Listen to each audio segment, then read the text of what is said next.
So, what other things do you think you've seen that have made you think that teachers were burned out? What other things have you observed? Well, it's usually when the kids aren't doing well because they try so hard to get the kids doing well, but the kids don't want to learn.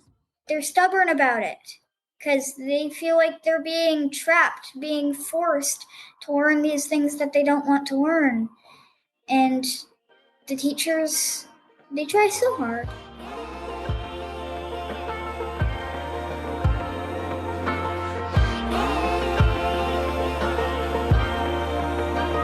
I wish I knew how much I miss not knowing that we're all screwed. A few years ago, I started writing a fictitious story based on my time as an educator. It is called Taught, and the story was partially inspired out of anger and frustration fueled by burnout. Okay, actually, it was more than partially inspired by anger and frustration. But Taught has also become a vehicle for me to tell what I thought at the time, and in some ways continue to think, was and is the real story of teaching. I now realize that my perspective is not everyone's perspective, but there are some pieces of Taught that resonated with many educators. This podcast is an extension of that story, and I, a former teacher, will interview other educators asking them to share how they really feel about the current state of education. Why are so many teachers burn out? Why are so many, like me, leaving the field? We likely won't solve any problems or come up with any solutions, but we can create a community of voices that maybe begin the conversation around how educators can take back teaching. I'm Melissa LaFleur. Welcome to Taught, the podcast. Got you in.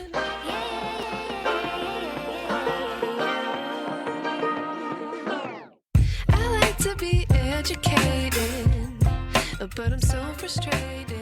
Hey, everybody. Today I have a very special guest with me. It is my youngest daughter, and her name is Mimi.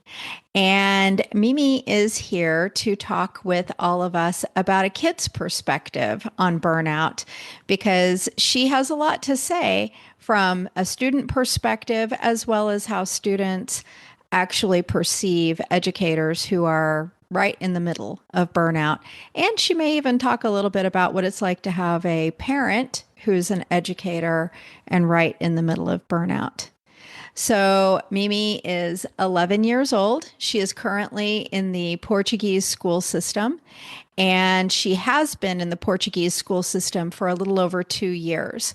So, we're going to start out today talking a little bit about that, about how the Portuguese school system and the US, because she was in the US school system up through third grade.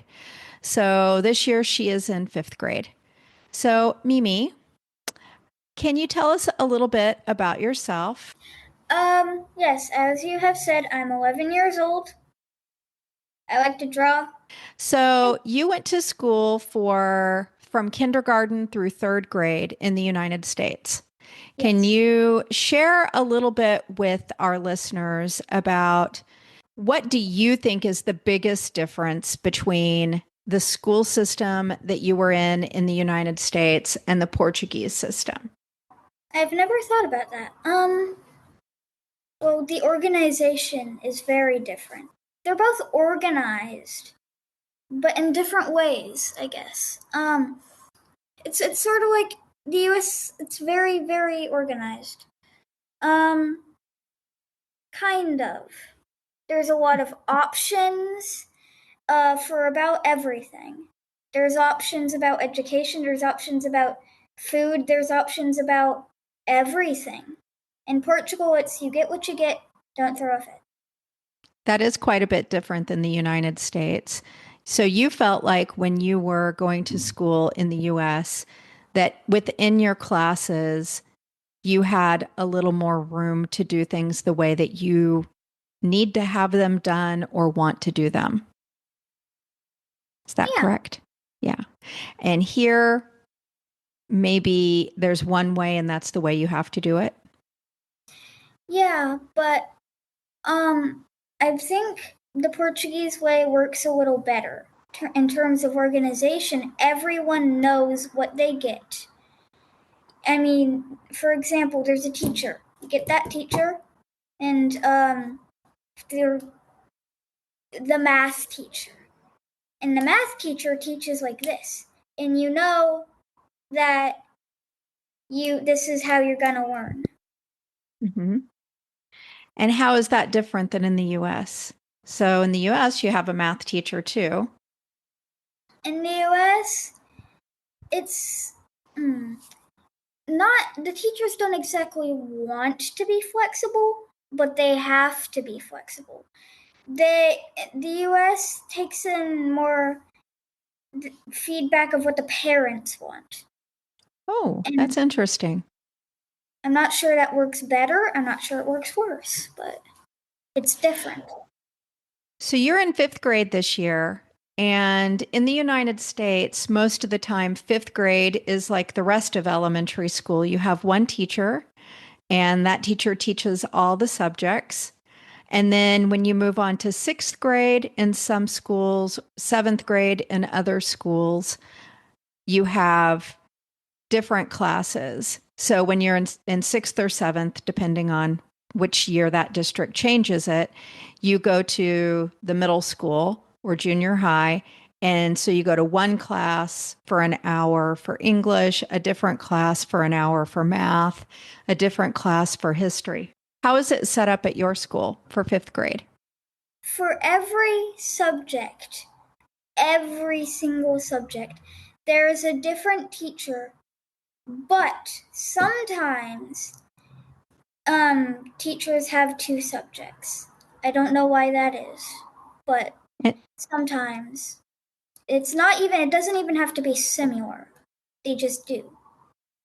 So do you go to different classes then? Well, the teachers come to us. We stay in the classroom. The teachers come and they teach their lesson, then they leave, and another teacher comes and teaches their lesson, so on and so forth. I see. And can you talk a little bit about the cycles? There is first cycle, which you get the same teacher and you do all the things. It goes up to fourth grade, and it's nice. You have a lot less options, though. You kind of just have to do what everyone tells you. You get more freedom in second cycle, which is fifth to sixth. But everything gets a bit harder, so it kind of balances it out. You have to have a lot of responsibility, which in the US I don't think the kids have to have. The kids just kind of do what they want. Here you have to be responsible. You have to prove yourself. So what grades are in third cycle? I think it's seventh and eighth. And ninth, seventh, eighth, and ninth. Oh yeah. And then fourth cycle would be what? It's 10th, 11th, and 12th. And did you know, you might not know this, I learned it, that in ninth grade, you have to take a really big test. And that test kind of determines what program you're going to be in for fourth cycle. So if you perform really well, say on the reading and writing portion, the Portuguese portion, then you might be put on like this humanities track. If you do really well in math, you might be put on I think it's like an engineering track. So I know that's a long ways away for you, but you do have a big test that they take in ninth grade here. So I did not know that. Thank you for informing me. You're welcome. So, as you know, my podcast is about burnout. Can you kind of tell me what you think burnout is? It's different from. I have a lot of stress, but not a lot of burnout. Burnout is for me kind of the step after stress. Like, you just feel this hopelessness, this like strong depression, and you kind of spend a few days in your bed and you're like, ugh. Yeah. You're right. And I'm glad you brought that up. There is a difference between what we call chronic stress and burnout. And chronic stress for long periods of time does lead to that feeling that you talked about of being overwhelmed and hopeless. And when you're there, that is burnout. Do you think you've ever experienced burnout? If I have, I don't remember, but I tend to forget about all the bad things and just focus on the happy things, which is a good thing. But then I can't remember anything bad that happened unless it was serious. So maybe I did have like maybe I did really bad on a test or something, and I did have a little bit of burnout. But if I did, I do not remember. What happened at the beginning of this school year? I went from like this teeny tiny little school to a huge school. And and I got all these new teachers, and there's like 22 kids in my class. Well, no, that includes me, but you get the point. And it was so stressful. I was carrying like a huge amount of books in my backpack from home to school every single day. And not it took a toll on my physical health and my mental health, and it was very stressful and very overwhelming, and it took me a very long time to get used to it. Do you think you experienced burnout during that time? During the very early stages, I probably did. Because I was gone for about 3.5 weeks. I was in the United States. And when I came home, what did we find out? That I had been missing a lot of assignments and homework and the things that I needed to do that I didn't do. So there were a few reasons that that happened. Um, so let's talk a little bit about those reasons. What do you think the big reason was that you were forgetting your assignments and those types of things? I couldn't keep up. There was so much. Just so much from different subjects, because the teachers, they don't communicate all the time, so they don't know if another subject is giving homework or if like 3 subjects are giving homework at the same time. All the homework, it's for you to do. It doesn't matter, you got to do it. You also had to use an iPad to keep track of everything. And I've never done that before. You needed to check it, and I never checked it. It sat in my backpack. Yeah, so those were two things. One thing that, and I was gone, so you didn't really have anybody checking in with you. Your grandmother was here and she was asking every day if you had homework, and you were saying no. And then you would get to class and you did have homework. And what did that look like whenever one of your teachers found out you had not completed your assignment? A lot of sighing, a lot of lectures, a lot of and a lot of disappointment. And I'm like, oh no, I need to do that. But it doesn't matter because they're like, uh, actually, you don't get a second chance. So good luck. Yeah. So, how did it feel when I got home and I started going through your stuff and making sure we got everything done? I did suffer a lot of burnout. It was so overwhelming. We had a lot to get caught up on, didn't we? Yeah. So, how did you feel in that moment?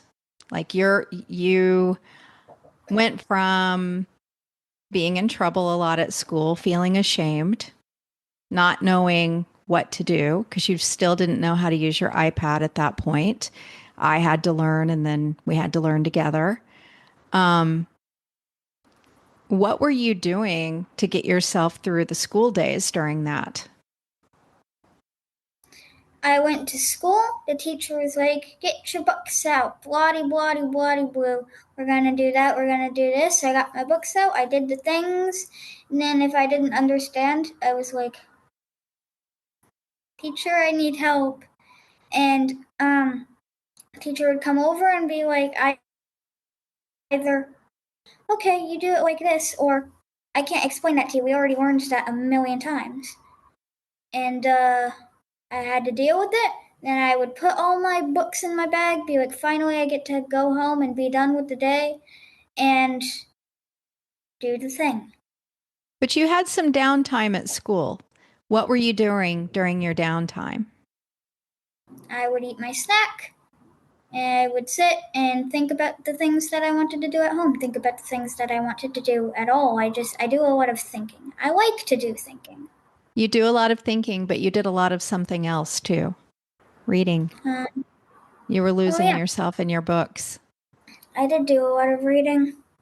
I know you like reading, but do you think you did a lot of reading because you wanted to escape the burnout? Maybe, but I don't remember. So you were burnout. What do you think it took for you to recover from your burnout? You helped me. We did the thing, and then the teachers were like, "Oh, yeah, she probably didn't do her homework." And I was like, "I did." And they were like, and I was like, "Yay." Do you think that there are other kids that suffer from burnout for some of these same reasons? There probably are, but I never get to see the side of any kids that I've ever met, so I don't know.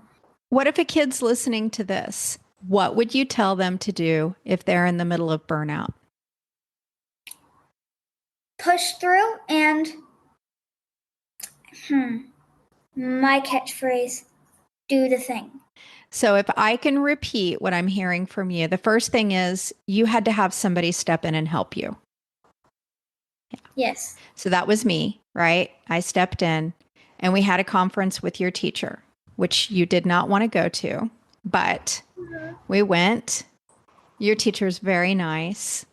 He helped you. He helped me understand exactly what we needed to do. We had that communication. And then we came up with a plan. And the plan was you couldn't take your book to school anymore because you were kind of just using that to escape. The second part of the plan was that you and I sat down every night and we went through once we knew what to look for. And we started writing things down. You started writing things down in a notebook. So we had a plan. And then you started having little successes. Is that true? Yeah. You would go and you would have done the thing, as you said, just do the thing. You had done the thing.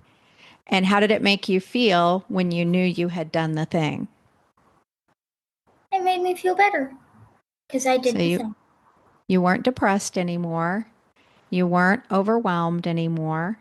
It still took a little while because you didn't enjoy going through this. It was a lot of work, right? Yep. Some of my biggest enemies, procrastination. And so now you have a little help with that. So if other kids are listening to this, we would say have somebody intervene that can help you create a plan. Yes. And then do the thing. And then you get to feel that good feeling of knowing you did it. And it is a lot of work. We don't want to make it sound like it's not a lot of work. If you're feeling fancy and you felt or were really proud of yourself for doing the thing, maybe treat yourself for doing the thing. That's very good. Treat yourself. Yes. So you experienced your own burnout.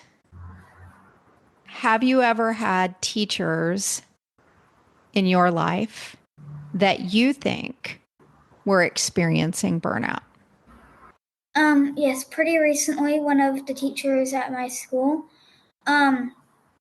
she, it was interesting for me because and the kids are like, oh, it's the teacher. We don't like her because she makes us do things that we don't want to do. But she wants us to do as well as we want to do in the subject, because that's what she wants the kids that she teaches to. That's the point, to be good, to have a good future, and from the education that they got. And we had all taken our tests, and it was Halloween, and we received our test answers, and none of them were up to her expectations. I got like 64, and I'm not sure any of the other kids got much higher. And that was for all of the classes. There were 3 classes, and that was for all of the classes. And she was disappointed and just very gloomy. This humor in her had died away. There was none left. How did that make you feel? It was very sad for me to see, because I tried to respect and show affection for all of my teachers, but she just wasn't having it. Yeah. So, what other things do you think you've seen that have made you think that teachers were burned out? What other things have you observed? Well, it's usually when the kids aren't doing well, because they try so hard to get the kids doing well, but the kids don't want to learn. They're stubborn about it, because they feel like they're being trapped, being forced to learn these things that they don't want to learn. And the teachers, they try so hard. So, how would you describe how a burned out teacher acts or shows up to class? Well, it depends on the personality of the teacher, but most of the time there's no extra things, no humor, no happiness. They just get it done. They come in, they do the things, they just tell the kids what to do. If the kids don't do it, they give up.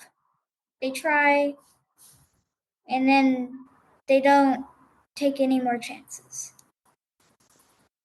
So, I'm going to switch gears for just a minute. What was it like to have a mom who was a teacher when I was burned out? What did that look like for you?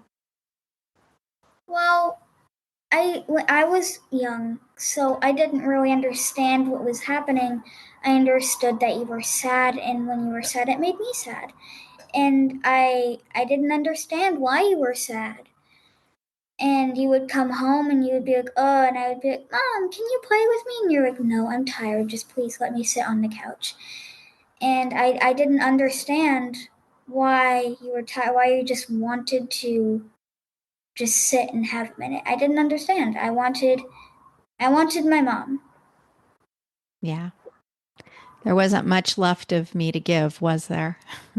No. Although, to be fair, I do think that your play stamina is probably higher than any other kids in the world.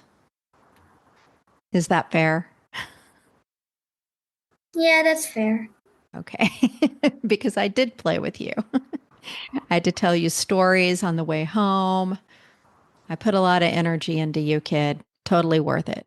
But just want our listeners to know that yeah, I wasn't just sitting on the couch all night. So, Some nights. yes, those were called the weekend. Mommy gets a break on the weekend.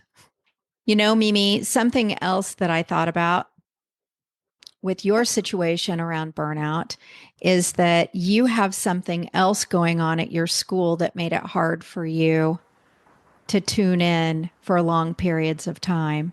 Do you know what I'm talking about? Like in the US or in Portugal? In Portugal. In the other school? This school, either school. It was language barrier, I think. Yes. It was much, much easier to just let their voices fade into the background. The teacher's like, la-di-da-di-da, you need to do this, and copy it on the board, and I was like, so, can cats survive in the wild for a year? Yes, I actually have this problem myself right now. When we go to parties and things like that, I have to focus so hard to understand what they're saying in Portuguese that my brain gets tired. And next thing I know, somebody asks me a question and I realize I haven't been paying attention and I have no idea what they were talking about. So I think that's a pretty common thing. But I do want our listeners to know that was pretty real for you, the language barrier. However, you speak fluent Portuguese now, correct?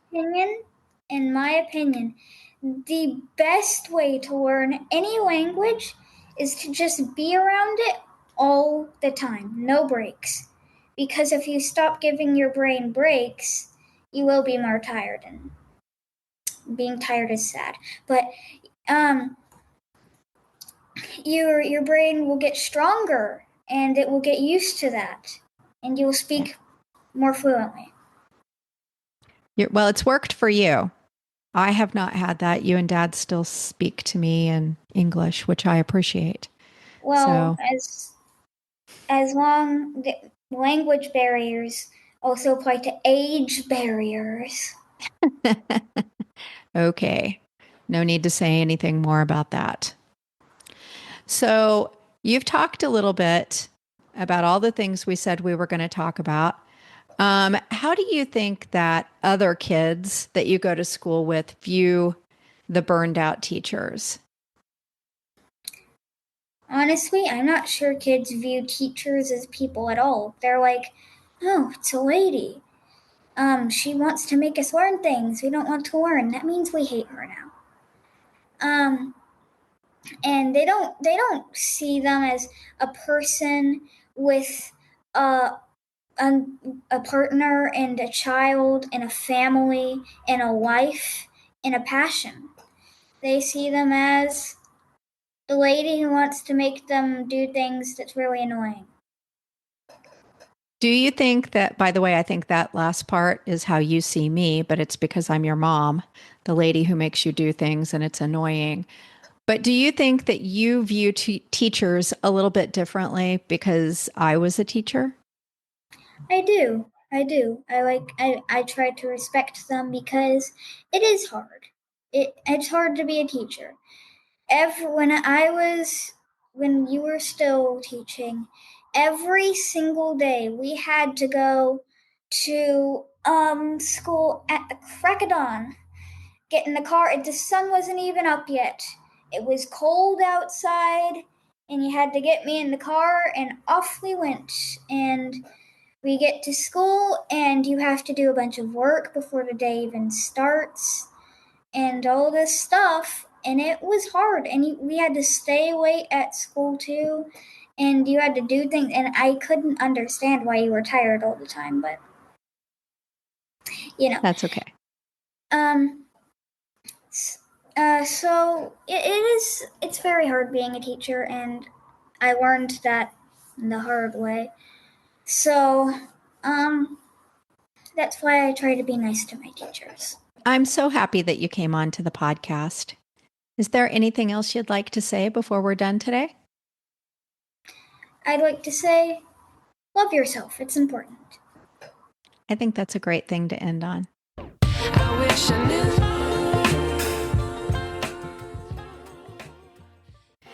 Today's episode was produced and edited by me.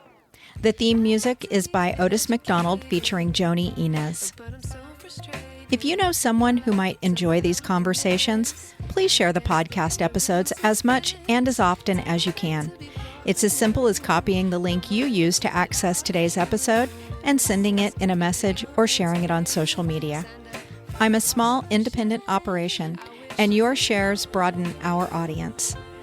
Perhaps you or someone you know will be inspired to talk about teacher burnout. If you would like to get your voice on my podcast, contact me via the link on my webpage, taught.buzzsprout.com. Coach, speaker, and author Rashid Ogunlaro said, It may take many voices for people to hear the same message. Join me in being one of the many voices rising up to get the message out around educator burnout. This is Melissa LaFour. Thank you for listening to Taught, the podcast.